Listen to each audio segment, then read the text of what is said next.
Hello दोस्तों, बहुत बहुत स्वागत है आपका अर्ली फाइनेंशियल आजादी में। आज बात करेंगे HDFC balanced advantage mutual fund के बारे में। इस म्यूचुअल फंड ने सितंबर महीने में डिविडेंड का ऐलान किया है। तो दोस्तों, डिविडेंड का डेटा आपको बताएंगे दोस्तों कि किस हिसाब से डिविडेंड ट्रेंड है सितंबर के महीने में। म्यूचुअल फंड डिविडेंड कैसे देते हैं, क्या फैक्टर्स रहते हैं, वो सब चीज जो कॉन्सेप्ट है, थ्योरीज है, वो आपको बताने की कोशिश करेंगे।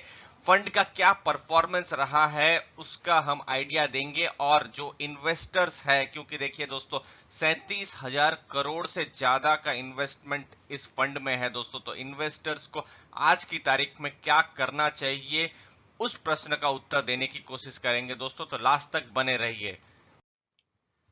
तो ये है दोस्तों सितंबर महीने का डिविडेंड 0.23 पर यूनिट। दोस्तों, लास्ट कुछ महीनों से 0.23 पर यूनिट ही डिविडेंड मिल रहा है। अगर आप देखें तो जो डिविडेंड है अप्रैल महीने से पहले 0.31 पर यूनिट मिलता था, लेकिन अप्रैल महीने से ये फिर डिविडेंड जो है कम हो गया।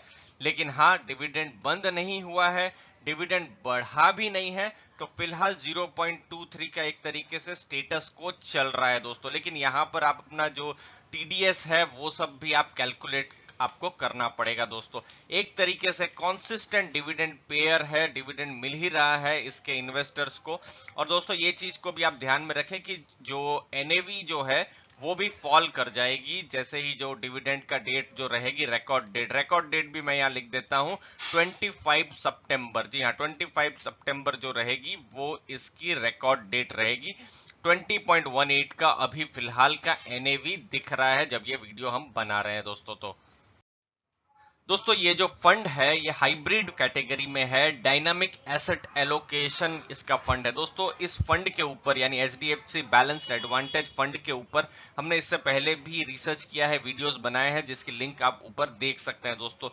One of the biggest mutual fund है, 37,000 करोड़ से ज्यादा का इसका एयूएम है, यानी इतना पैसा ये मैनेज करता है।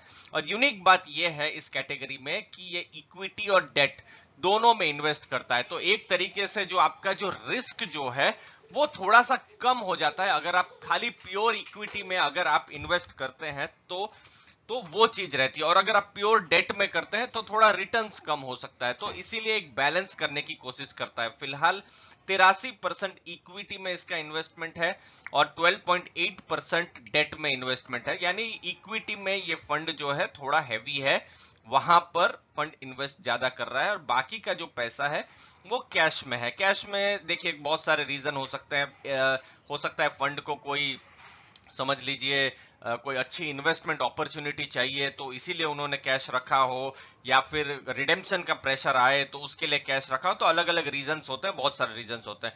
और अगर आपने डिविडेंड प्लान को ऑप्ट नहीं किया है, रेगुलर प्लान में ही ऑप्ट किया है, तो 168.9 की फिलहाल आपको एनएवी मिल रही है दोस्तों।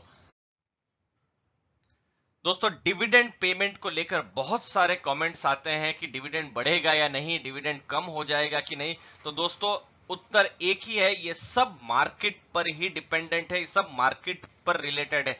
कल फंड के जो भी स्टॉक्स है, क्योंकि देखिए यहाँ पर पीएसयू स्टॉक्स और वैल्यू स्टॉक्स बहुत ज्यादा इस फंड ने लेके रखे हैं, तो वो सब स्टॉक्स जब चलेंगे तो उसके बाद ही देख सकते हैं कि किस हिसाब से फंड का परफॉर्मेंस होता है, अच्छा परफॉर्मेंस होता है। तो स्टॉक्स और बॉन्ड का जो परफॉर्मेंस है, जो पोर्टफोलियो है, उस पर बहुत कुछ मैटर करता है। और उसके बाद भी फंड हाउस के ऊपर है कि उनको जो भी एक्स्ट्रा कैश है वो डिविडेंड में देना है या नहीं देना है दोस्तों। तो फंड परफॉर्मेंस का यहाँ पर हमने रिवाइवल लिखा है, वो बहुत ही जरूरी है दोस्तों।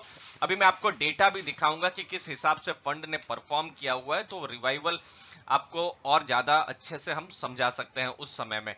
पुराने डिविडेंड लेवल, जैसे बहुत सारे प्रश्न आते हैं कि 0.31 कब डिविडेंड मिलेगा या उससे ज्यादा डिविडेंड कब मिलेगा। तो दोस्तों, ये सब डिपेंड करता है। फंड जो भी डिविडेंड देता है तो इन्वेस्टेबल सरप्लस से ही देता है। फंड के पास एक्स्ट्रा पैसा हो, आपने जो इन्वेस्ट किया है उसी पैसे को डिविडेंड नहीं देता है दोस्तों। वो इन्वेस्ट करते हैं स्टॉक्स में और बॉन्ड्स में, और उसमें से जो भी प्रॉफिट मिलता है या फिर जो भी रिटर्न मिलता है उसमें से ही देते हैं दोस्तों। तो यही एक्सपेक्टेशन है कि उनके जो पीएसयू स्टॉक्स है या जो वैल्यू स्टॉक्स है वो अच्छा परफॉर्म करते रहे दोस्तों। तो इस हमने पोर्टफोलियो भी शेयर किया हुआ था, वो भी आपको आप ऊपर देख सकते हैं दोस्तों। कुछ भी वैल्यू मिल रही है, आपको नया सीखने को मिल रहा है, तो चैनल को जरूर लाइक शेयर सब्सक्राइब कीजिए। आपके बहुत बहुत आपने प्यार दिया है, उसके लिए बहुत बहुत धन्यवाद। और अंत में आप रिटर्न देखते ही हैं दोस्तों, लेकिन रिस्क को कभी नहीं भूले। रिस्क है, डिविडेंड एश्योर्ड नहीं होता है। एफडीज जो होती है, आपने किसी अच्छी बड़ी बैंक में किया हुआ है तो एक तरीके से एश्योरेंस होता है, लेकिन डिविडेंड सब कुछ डिपेंड करता है कि किस हिसाब से फंड परफॉर्म करता है दोस्तों। तो रिस्क को हमेशा ध्यान में रखें। अब दोस्तों फंड का कैसा परफॉर्मेंस रहा है, ये वैल्यू रिसर्च से हमने डेटा लिया हुआ है। आप देख सकते हैं 3 महीने में फंड का परफॉर्मेंस -2% है, और जो वैल्यू रिसर्च का बैलेंस टीआरआई है उसका 4.39 है, लेकिन हम हाइब्रिड जो डायनामिक एसेट एलोकेशन ये मेन है 3.43 है। तो फंड यहां पर एक तरीके से अंडर परफॉर्म कर रहा है दोस्तों। तो यहां पर क्रॉस मार्क और रेड कलर कर देते हैं। 6 महीनों में देखिए फंड का परफॉर्मेंस अच्छा दिख रहा है दोस्तों।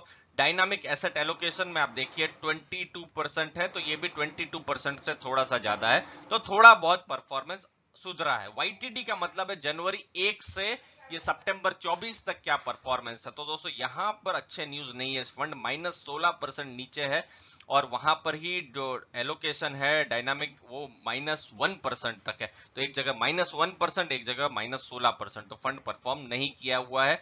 पिछले 9 महीने की बात करें और इनफैक्ट पिछले 1 साल की भी बात करें दोस्तों। लेकिन अगर लॉन्ग टर्म की बात करते हैं तो क्या सिचुएशन है, लॉन्ग टर्म में भी ठीक ठाक परफॉर्मेंस है। ये देखिए 5 साल में आप देखें तो डायनामिक कैटेगरी ने 5.95 यानी 6% का रिटर्न दिया है, और यहां पर 4.35% का रिटर्न है दोस्तों। 10 सालों में देखिए 10 साल में रिटर्न ऑलमोस्ट बराबर है। तो लॉन्ग टर्म में फंड ने दुखी नहीं किया हुआ है दोस्तों। और अभी भी एक्सपेक्टेशन है कि वैल्यू फंड और जब वैल्यू स्टॉक्स और जब ये जो गवर्नमेंट के जो स्टॉक्स है चलेंगे तो फंड और अच्छा परफॉर्म करेगा। लेकिन वो एक्सपेक्टेशन लगभग 1 साल से ही है, वो अभी चल नहीं रहे हैं। यही है इस फंड में आज की तारीख में रियलिटी है दोस्तों। दोस्तों लास्ट में इन्वेस्टर्स एक्शन, इन्वेस्टर्स को क्या करना चाहिए, उनका किस हिसाब से उनकी सोच होनी चाहिए। आप रिटर्न देखते ही हैं, लेकिन आप रिस्क को भी हमेशा देखें। हमारे जो पुराने वीडियोस है म्यूचुअल फंड एनालिसिस में, उसने आपने देखा होगा कि हम रिस्क के भी रेशियो को भी एनालाइज करते हैं। दूसरी चीज दोस्तों, मंथली इनकम के लिए सिर्फ एक फंड में या डिविडेंड इनकम पर ही डिपेंडेंट ना रहे दोस्तों। आप थोड़ा बहुत एसेट एलोकेशन भी करें।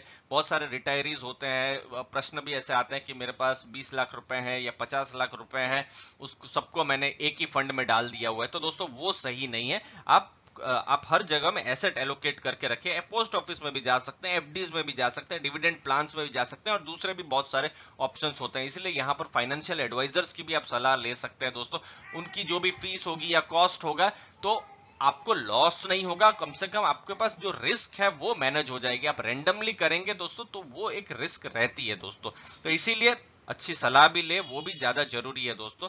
और दूसरी चीज कि डाइवर्सिफाई हमेशा करें, एक ही फंड पर पूरा डिपेंडेंट ना रहे, वो ज्यादा जरूरी है। और फिलहाल आज की तारीख में फंड मैनेजर स्ट्रांग है, फंड हाउस भी स्ट्रांग है, तो वो चीज को भी आप ध्यान में रखें। लेकिन फंड अभी परफॉर्म नहीं कर रहा है।